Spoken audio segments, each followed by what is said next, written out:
Thank you. Jannik, congratulations. Second straight Australian Open title, and the style you did these past 2 weeks was brilliant. Thank you. You know, and I think the world media know that you're an absolute pleasure to have around. What people don't see is what happens behind the scenes, but your character and the way you treat people is a great example for everyone to live by. So Thank you so much. Thank you. I appreciate it. Thank you. And to Jannik's win and to the great 2 weeks that he's had. Cheers, everyone.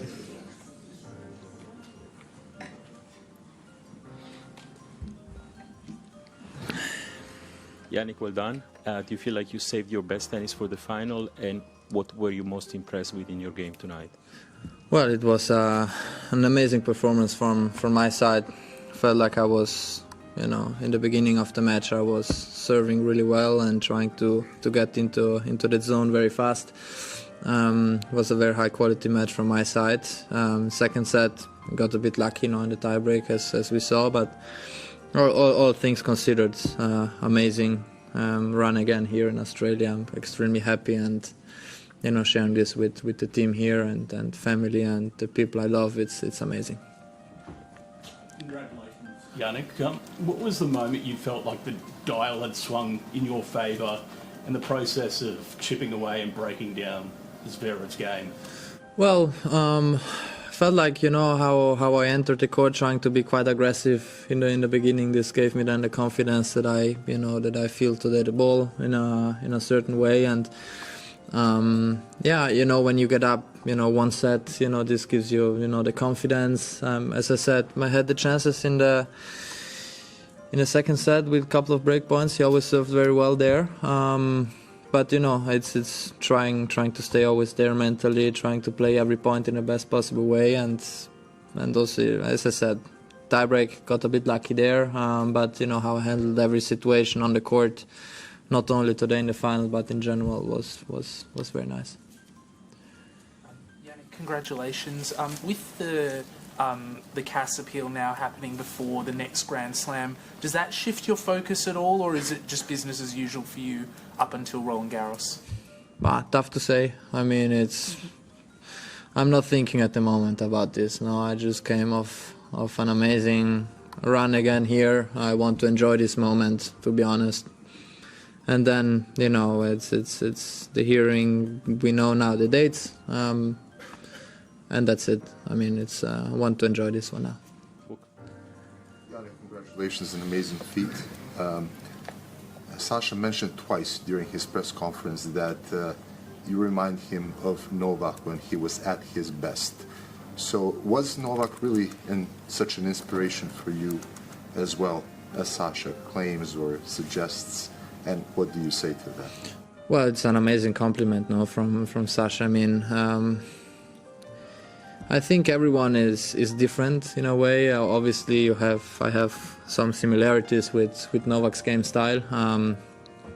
I still believe when Novak plays at his best, it's very, very, very, very tough to beat him. But this when I game style wise, I looked up to him, trying to understand what he's doing, how he handles the pressure moments in important moments. I still believe we are different as players because everyone is different, but for sure we have similarities, and the similarities are having a quite clean ball striking from the base, from the baseline, having a good movement, understanding a little bit where your opponent plays the ball. Obviously I aim to improve as a player because I feel like I still can improve in certain areas, and that's where we are going to work on, and that's it. Congratulations. 2 Grand Slams running now with you won with other stuff going on in the background. Just wondered how proud you are of yourself that you've been able to put those things away and concentrate on your tennis and get the result. I'm very proud. It's actually tough to describe because it's many things happen off the court what you maybe don't know. I always try to, when I go on the court, even if sometimes it's very difficult to block these kind of things. The other big part, I I have my team and the people who are close to me who trust me, and then that for me is even more important because I can talk with them very openly with them, and that's it. I mean, when I go on court, I try to focus on the match. I know the match can be 3, 4, 5 hours, but that's the gap of the day where I have to be very focused, and obviously also in the gym, trying to stay into your routine, and then you think a bit less about, you know, what's happening.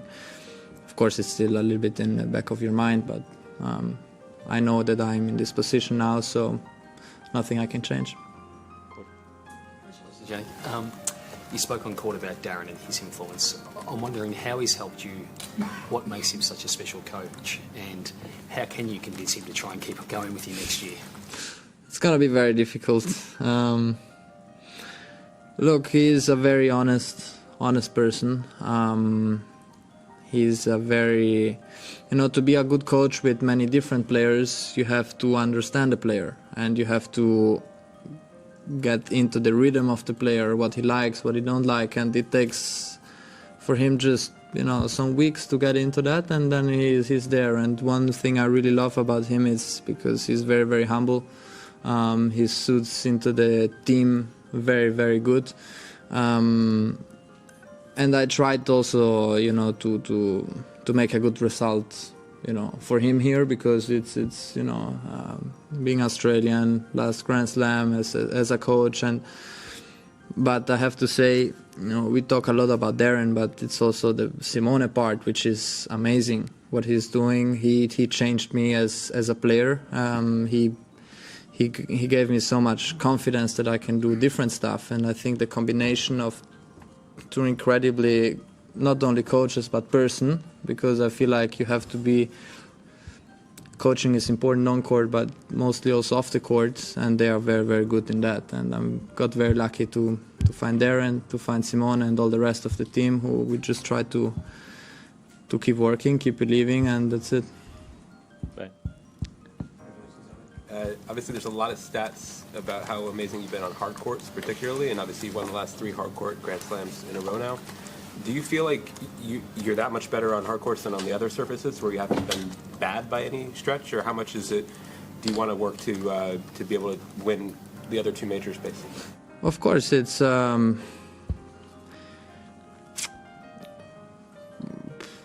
hard court I feel more comfortable. No, I think that's we can see, but I take it as a positive, because on the other surfaces I still have to improve. I have to see how it works, and I'm gonna put a lot of energy in that, no? Trying to find the right ways and hopefully to go far also in the other Grand Slams who are not played in on hard court.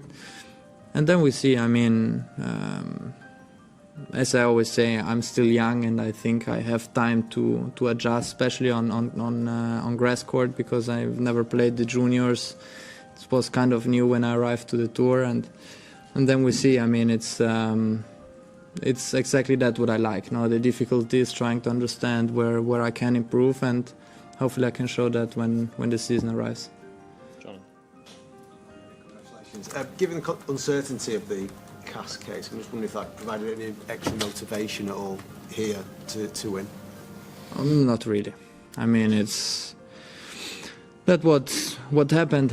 No, as I always say, I keep playing like this because I have a clear mind on what happened. If I know if I would be guilty, I would not play like this. And that's it. I mean, it's. I still believe. You know, every time it came out in a very positive way, and I still believe it's gonna be that the case. And that's it. No, at the moment I'm not thinking about this. Of course, you have your moments of certain days where you feel like, you know, I wish I would not have this problem. But you know, in the other way, I'm always looking forward to go on court, trying to understand. Now I also need my time off, which is very important for my body and my mind, and then when I go again back on court, I try to improve. Last 2 in English, Mark. Yeah, congratulations. Just probably an extension of what Ben was asking you about the other surfaces. Obviously, you're number 1, and you've got a fairly sizable gap there. But how important is it to you to win those other Grand Slams and really assert that authority on them? it's for sure one thing I always think about, no, because it's you have to be a complete player, no, not only on one surface but on also the other two. I believe last year was not a bad season at all, on clay and also on grass.